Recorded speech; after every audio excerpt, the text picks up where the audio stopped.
Welcome back to our channel Joseph Nursery. എൻ്റെ പേര് George. ഇന്ന് എൻ്റെ കൂടെ അനിയനും കൂടെയുണ്ട്.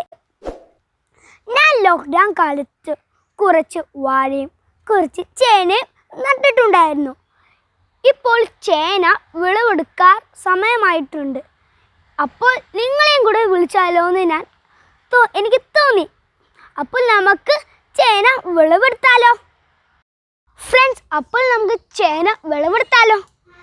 ഇപ്പോൾ എനിക്ക് ചേന എൻ്റെ ചേച്ചി വെട്ടി തന്നിട്ടുണ്ട്. അപ്പം നമുക്ക് ചേന ഒന്ന് ചെറുതായിട്ടൊന്ന് മാറ്റിയിടാം. ഈ പുല്ല് കിടന്ന് നമുക്ക് ഈസിയായിട്ടൊന്നും പറിക്കാൻ പറ്റില്ല. നമുക്ക് നല്ലോണം പറിക്കാം.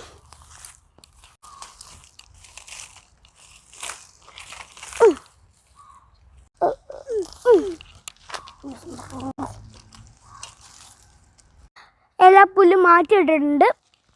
അപ്പോൾ നമുക്ക് ആ തൂമ്പ കൊണ്ട് ജസ്റ്റ് ഒന്ന് ചെറുതായിട്ടൊന്ന് മണ്ണൊന്ന് മാറ്റിയിടാം. അപ്പം നമുക്ക് ഇച്ചിരി കല്ലൊക്കെ ഉണ്ടാവില്ല, അതൊന്ന് മാറ്റിയിടണം. കല്ലിതൊക്കെ ഒന്ന് ഇങ്ങനെ ആക്കുക. ഇതിങ്ങനെ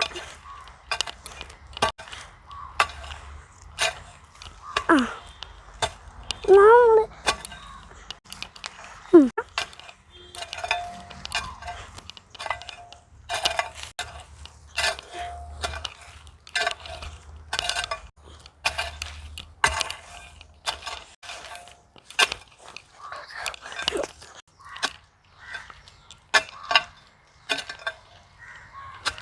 നോക്കൂ, ഒരു മണ്ണീര.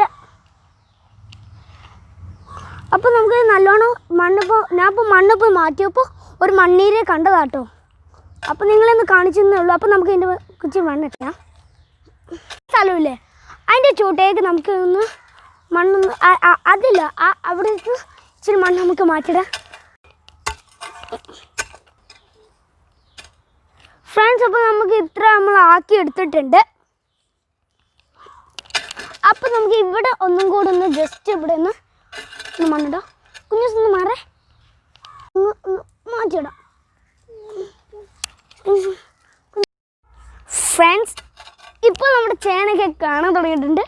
അത്ര വലിയ ചേനയൊന്നും അല്ല കേട്ടോ. അതേ കുഞ്ഞൂസേ, ഇതാണ് ചേന. അപ്പോൾ നമുക്ക് ഇതിൻ്റെ ചോട്ടിലുള്ള മണ്ണൊക്കെ മാറ്റിയിടാം അല്ലേ?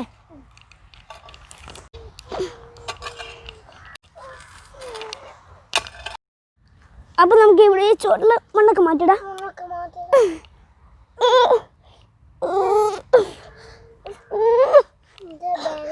നല്ല വിലയില്ലേ? ഇവിടെ വെച്ചിട്ട് ടൈറ്റ് ഉണ്ടല്ലേ, ഇവിടുത്തെ വെച്ച് മണ്ണ് മാറ്റി.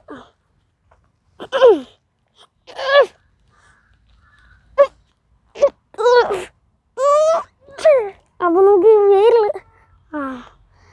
അപ്പം നമുക്ക് ചേന ഇട്ടിട്ടുണ്ട് ഫ്രണ്ട്സ്. എടുക്കാം. ഇതിൻ്റെ അപ്പം ചേന കിട്ടിയിട്ടുണ്ട്.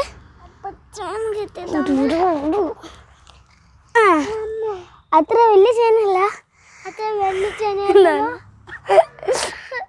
നമുക്ക് ഇതിന് മണ്ണൊക്കെ ഇതിൻ്റെ മുകളിൽ കിടക്കുന്ന മണ്ണൊന്ന് മാറ്റിയിടാം. ഇവിടെ അപ്പോൾ ഫ്രണ്ട്സ്, നമ്മളിത് മാറ്റിയിട്ടുണ്ട്. ഫ്രണ്ട്സ്, നിങ്ങൾക്ക് വീഡിയോ ഇഷ്ടമാണെന്ന് വിചാരിക്കുന്നു. വീഡിയോ ഇഷ്ടമാണെങ്കിൽ ലൈക്ക് ചെയ്യുക, നിങ്ങളുടെ കൂട്ടുകാർക്ക് ഷെയർ ചെയ്യുക, സബ്സ്ക്രൈബ് ചെയ്യുക, കമൻറ്റ് ചെയ്യുക. Don't miss it. This is Joseph nursery. ഇനി ഒരു പുതിയ വീഡിയോ ഉടനെ തന്നെ വരുന്നതാണ്. അതുവരെ നിങ്ങൾ കാത്തിരിക്കുക. ബൈ.